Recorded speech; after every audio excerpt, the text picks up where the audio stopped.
قرآن وہ کتاب ہے جو در سے انقلاب ہے، سمجھ کے گر کوئی پڑھے تو نور علی نور ہے۔ السلام علیکم ورحمۃ اللہ وبرکاتہ۔ محترم ناظرین، کیا آپ جانتے ہیں مکۃ المکرمہ کے 40 سے زیادہ نام علماء نے کتابوں میں درج فرمائے ہیں، لیکن آج ہم اس مقدس شہر کے ان 8 ناموں کے بارے میں آپ کو بتائیں گے جو اللہ تعالیٰ نے قرآن حکیم میں ذکر فرمائے ہیں۔ سب سے پہلا نام مکہ، اور یہ شہر اسی نام سے زیادہ معروف ہے۔ اس کا تذکرہ اللہ تعالیٰ نے سورۃ الفتح آیت نمبر 24 میں فرمایا ہے، جس میں صلح حدیبیہ کا واقعہ اللہ تعالیٰ ذکر فرماتے ہیں، وَهُوَ الَّذِي كَفَّ أَيْدِيَهُمْ عَنْكُمْ وَأَيْدِيَكُمْ عَنْهُمْ بِبَطْنِ مکہ۔ اور مکہ کا لغوی معنی ہوتا ہے توڑنے والی چیز، تو یہاں جو بھی برے ارادے سے آتا ہے اللہ تعالیٰ اس کے عزائم کو توڑ دیتے ہیں، جیسا کہ ابرہہ کے لشکر کے ساتھ ہوا۔ دوسرا نام اس مبارک شہر کا بکہ، با کے ساتھ، اور اس کا تذکرہ اللہ تعالیٰ نے سورہ آل عمران آیت نمبر 96 میں فرمایا، ان اول بیت وضع للناس للذی ببکہ۔ لوگوں کے لیے سب سے پہلا گھر جو روئے زمین پہ تعمیر کیا گیا وہ گھر تھا جو بکہ میں ہے۔ بکہ کہتے ہیں ازدحام کو، یعنی رش کو، تو اس جگہ کے اندر بھی اللہ تعالیٰ کے عشاق ہر وقت موجود ہوتے ہیں، اس مناسبت سے اس کو بکہ کہا جاتا ہے۔ تیسرا نام اس مقدس شہر کا ام القریٰ۔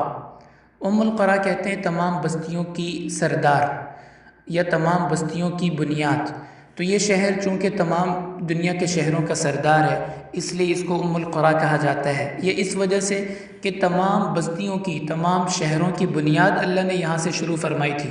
جب اللہ تعالیٰ نے روئے زمین کو پیدا فرمایا تو یہاں سے اس کی ابتدا ہوئی، اس لیے اس کو ام القریٰ کہا جاتا ہے۔ اور یہ نام اللہ تعالیٰ نے سورۃ الشورى آیت نمبر 7 میں ذکر فرمایا۔ اور چوتھا نام البلد الامین، امن والا شہر، یہ نام اللہ تعالیٰ نے سورۃ التین آیت نمبر 3 میں بیان فرمایا، وَهَذَا الْبَلَدِ الْأَمِينَ، قسم ہے اس امن والے شہر کی۔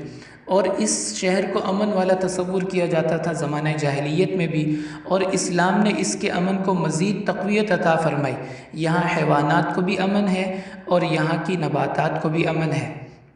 پانچواں نام ہے البلدہ، اور یہ نام اللہ تعالیٰ نے سورۃ النمل آیت نمبر 91 میں بیان فرمایا، انما امرت ان اعبد رب هذه البلدہ۔ بلدہ کہتے ہیں خصوصیات کا حامل شہر، اور ظاہر بات ہے مکۃ المکرمہ ایسا شہر ہے جو بہت ساری خصوصیات کا حامل ہے۔ چھٹا نام ہے اس مبارک شہر کا المسجد الحرام، اور یہ نام اللہ تعالیٰ نے سورۃ التوبہ آیت نمبر 28 میں بیان فرمایا۔ مفسرین فرماتے ہیں المسجد الحرام سے مراد پورا مکۃ المکرمہ ہے، کیونکہ اس آیت مبارکہ میں یا ایھا الذین آمنوا انما المشرکون نجس فلا یقربوا المسجد الحرام، کہ مشرکین مسجد الحرام کے قریب نہ آئے، یعنی مکۃ المکرمہ میں ان کے داخلے پہ پابندی لگا دی گئی، تو اس سے مراد پورا شہر ہے۔ اور ساتواں نام ہے واد غیر ذی زرع، بے آب و گیا وادی، یعنی ایسی جگہ جہاں پہ زندگی کا، سبزے کا کوئی تصور، کوئی نام و نشان نہ ہو۔ اور یہ نام اللہ تعالیٰ نے سورۃ ابراہیم آیت نمبر 37 میں بیان فرمایا، جس میں حضرت ابراہیم علیہ السلام کی دعا ہے، ربنا انی اسکنت من ذریتی بواد غیر ذی زرع۔ اور آٹھواں نام اس شہر کا البیت العتیق۔ البیت العتیق کہتے ہیں پرانے گھر کو، قدیم گھر کو، اور یہ واقعتاً اللہ تعالیٰ کا وہ گھر ہے جو روئے زمین پہ سب سے پہلے تعمیر کیا گیا۔ بعض روایات میں آتا ہے کہ حضرت آدم علیہ السلام سے پہلے فرشتوں نے اس گھر کی تعمیر مکمل فرمائی، اور یہ نام اللہ تعالیٰ نے سورۃ الحج آیت نمبر 29 میں بیان فرمایا، وَلْيَطَّوَّفُوا بِالْبَيْتِ الْعَتِيقِ۔ یہ وہ 8 نام ہیں اس مقدس شہر کے جو اللہ تعالیٰ نے خود قرآن پاک میں بیان فرمائے ہیں۔ وآخر دعوانا ان الحمد للہ رب العالمین۔